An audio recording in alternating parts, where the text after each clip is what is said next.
দীপ তাদের যে অসামাজিক কাজকর্ম করানোর জন্য এই যে আশ্রমে যে অসামাজিক কাজকর্ম করছিল সেই কারণে শেয়ারাবাজার ফাঁড়ির পুলিশ তাদেরকে আটক করলো। তুই এই ফাঁকা জায়গায় রেল নিচ্ছিলে?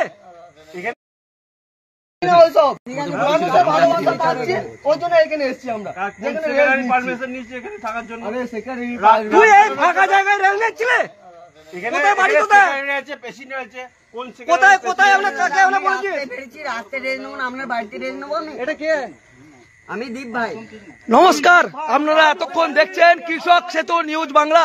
আর এই মুহূর্তে আমরা কৃষক সেতু নিউজ বাংলার পরিবার এই মুহূর্তে আছি শেয়ারাবাজার যে নবনির্মিত যে শেয়ারাবাজার রামকৃষ্ণ সেবাশ্রম আশ্রম সেখানে যেখানে মানুষের আবেগ নিয়ে দিনের পর দিন এই বর্ধমান আরামবাগ রোডে যেটা মানুষের আবেগ নিয়ে খেলা করা হচ্ছে, এই সেই দ্বীপ যে দ্বীপ মানুষের আবেগ নিয়ে খেলছে এমনই অভিযোগ উঠে আসছে বারবার। আর এই দ্বীপ প্রতিদিন একটি করে ভিডিও বানাচ্ছে এবং মানুষের আবেগ পাচ্ছে। সেই আবেগ পেতে পেতে আজকের যে দ্বীপের চরিত্র দেখুন। এই যে আজকে আশ্রম, এই আশ্রমের দীর্ঘদিন ধরে অভিযোগ ছিল এই এলাকাতে তারা আসছে এবং এখানে এসে গাঁজার সঙ্গে বিয়ার সেই খাচ্ছে। এবং যদিও আজকে সেই ছবি আমরা এই মুহূর্তে আমরা দেখাচ্ছি, এখানকার কিছু স্থানীয় মানুষজন তাদেরকে ধরে এবং সেই ছবি আপনারা দেখছেন এই মুহূর্তে শেয়ারাবাজার রামকৃষ্ণ সেবাশ্রমের যে নবনির্মিত আশ্রম সেই আশ্রমের মাঠের মধ্যখানে সেই ছবি দেখেছে। এই মুহূর্তে সেই ছবি দেখছেন সরাসরি কৃষক সেতু নিউজ বাংলার পর্দায়।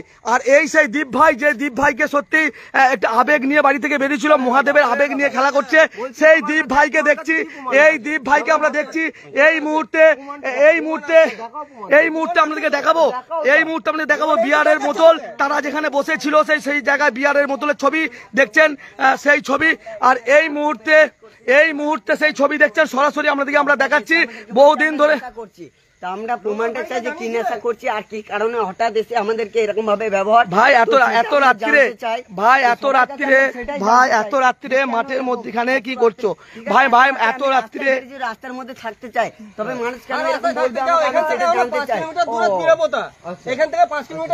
আমাদের কাছে যেটুকু খবর আছে উচালন পেরিয়ে গেছে, উচালন পেরিয়ে যাওয়ার পরও এই দ্বীপ সেই দ্বীপ এবং একের পর এক যেই তাকে বলতে গেছে প্রতিবাদ করেছে তাদের সঙ্গে একের পর এক ভাবে অশ্লীল ব্যবহার করা হয়েছে তার এবং তার কর্মীদের। এবং সে দাবি করেছিল একটি গাড়ির তার টোটো নাকি তুলে নেওয়া হয়েছে, কোনো সংস্থা তার টোটো তুলে নিয়েছে এবং সেই টোটো তুলে নেওয়ার পর সে দাবি করেছিল একটি গাড়ির এক ভাই এই গাড়িটি তাদেরকে নাকি দিয়েছে, সেটাও দাবি করা হচ্ছে।